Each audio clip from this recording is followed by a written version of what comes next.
अगर बीजेपी के अच्छे कैंडिडेट बन गए तो बीजेपी की सरकार निश्चित ही काम का आधार के साथ साथ कैंडिडेट की स्वच्छ छवि, सक्रियता और व्यवहार कुशल व्यक्ति होना चाहिए।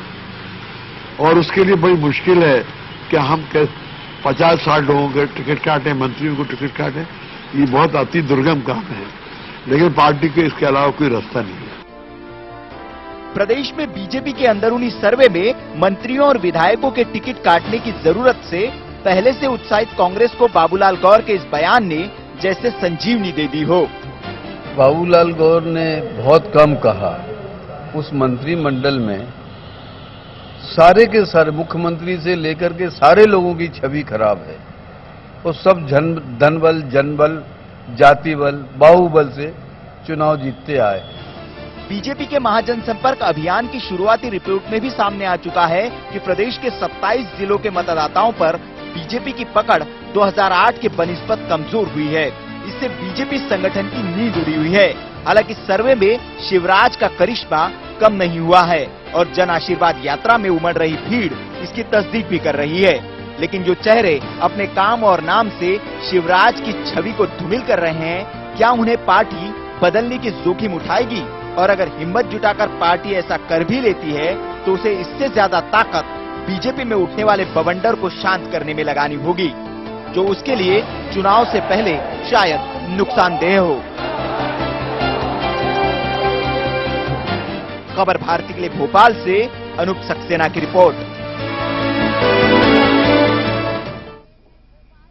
और इस पर चर्चा में हमारे साथ बने हुए जबलपुर से हमारे साथ बीजेपी के पूर्व केंद्रीय मंत्री प्रहलाद पटेल हैं। भोपाल से हमारे साथ कांग्रेस नेता भूपेंद्र गुप्ता और भोपाल से ही वरिष्ठ पत्रकार गिरिजा शंकर जी, इंदौर से वरिष्ठ पत्रकार नवनीत शुक्ला और दिल्ली स्टूडियो से हमारे साथ बने हुए हमारे संपादक खबर भारती प्रज्ञान भट्टाचार्य।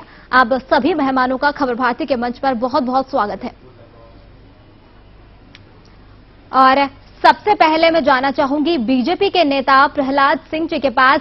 जी, मैं आपसे जानना चाहूंगी, आप बीजेपी के वरिष्ठ नेता हैं और आप नगरीय प्रशासन मंत्री बाबूलाल गौर के उस बयान से कितना इत्तेफाक रखते हैं?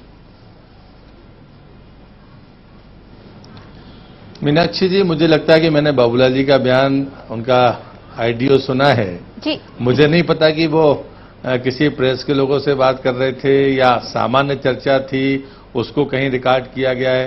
पर वो एक वरिष्ठ नेता है भारतीय जनता पार्टी के। जी, वो मीडिया से मुखातिब होते हुए उन्होंने बातें कही थी, नीतियां बनाती हैं।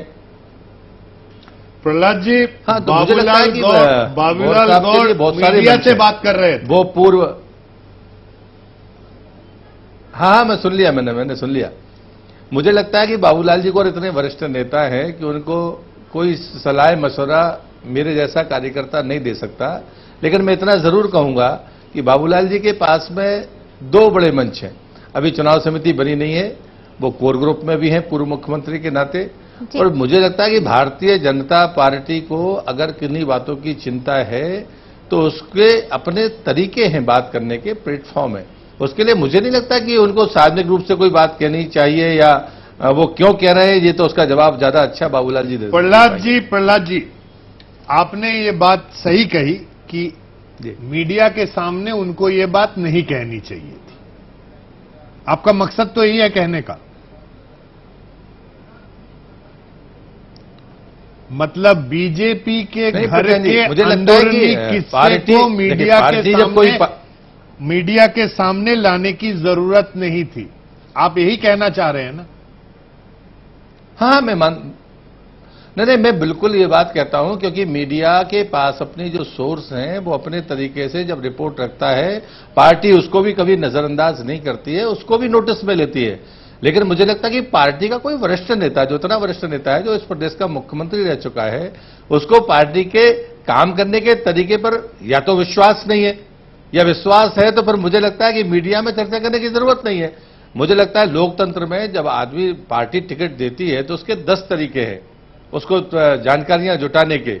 लेकिन मुझे लगता है कि वो फिर या तो नाम ले किन मंत्रियों की और विधायकों की वो बात कर रहे हैं, अन्यथा मुझे लगता है कि जितने वरिष्ठ नेता वो हैं तो उनको ये विश्वास करना चाहिए कि पार्टी कभी मुंह देखा टिकट नहीं देती है, उसके आकलन के तरीके हैं। बिल्कुल प्रहलाद जी, अभी हम आपको यहाँ पे सुनाएंगे। अभी हम